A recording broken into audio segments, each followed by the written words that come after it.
Hi there, everyone.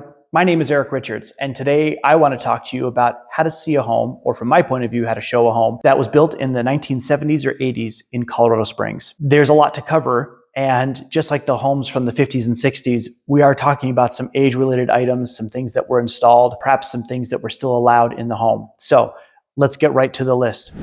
We've parked our cars, we're walking up to it. The first thing I'm paying attention to are the windows, especially from the 1980s. And if we're up north in Briargate, I'm looking for those wood windows.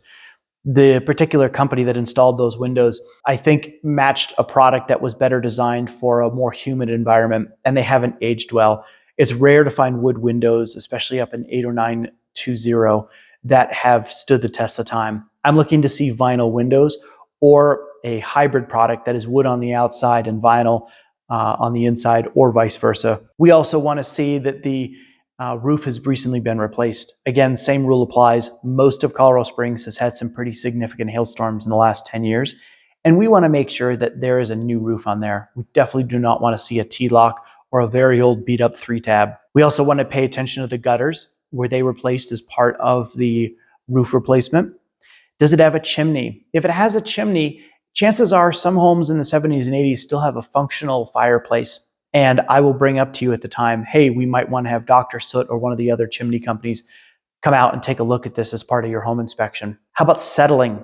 Is there any noticeable drop in the concrete patio slab that attaches to the home? If it has fallen, we need to be on the lookout for settling inside the home as well. Sewer line flushouts. Though not as common on homes built in the 80s, definitely in the 70s, it's still a thing. I'm thinking about parts of town around Circle and Galley, Academy and Galley, where there are some known sewer line problems. So we'll need to pay attention to that. How about an HOA? HOAs were still kind of a thing, or are still kind of a thing on some homes built in the 80s. So if that does come up, then we need to pay attention to the quality of the outside of the home, because it may come up where they have been asked to do a paint job, or there's a special assessment for the neighborhood if you're looking at a townhome or a condominium complex. So we're paying attention to that as well. How about landscaping?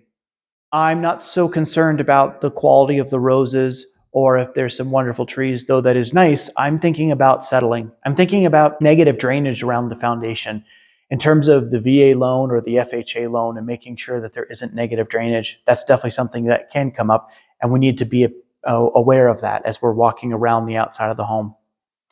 As we head into the inside of the home, I want to pay attention to the entryway. Is it tile? Is it hardwood? Does it need some TLC? Something that's definitely a DIY homeowner project, or something maybe that's a little bit bigger that you don't want to take on. So let's take a look at that. How about the floor plan? Is it a tri-level, a bi-level, a two-story? Two-stories started to make their appearance in the 1980s. So we want to locate the stairs, and we want to make sure that you like the floor plan.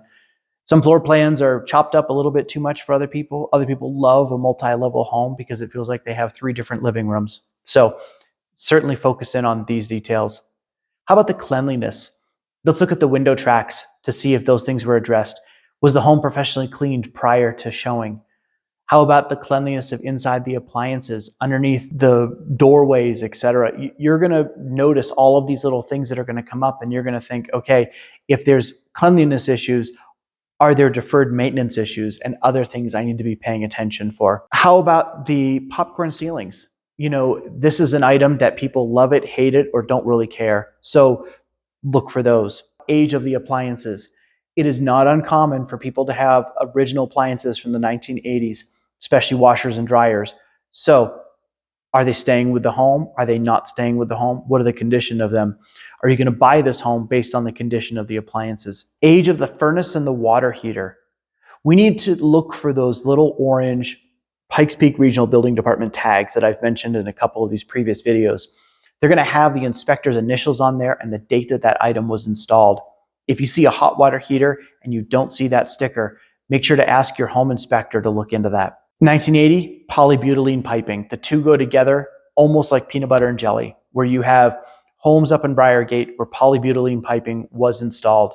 If we see that, it's almost a deal breaker right away, unless the seller is aware and they're prepared to offer something to take care of it. We need to be extra vigilant about that. And finally, if it was built in the early 70s, the Federal Pacific Fuse Panel is a concern. So we see that, we need to ask questions of the seller. There's obviously a lot that goes into showing a home that was built in the 1970s and 80s, but hopefully with this video, you found it helpful and you know what to look for as you head out there. As always, thank you so much for watching. If you have any questions, leave them below. Appreciate it.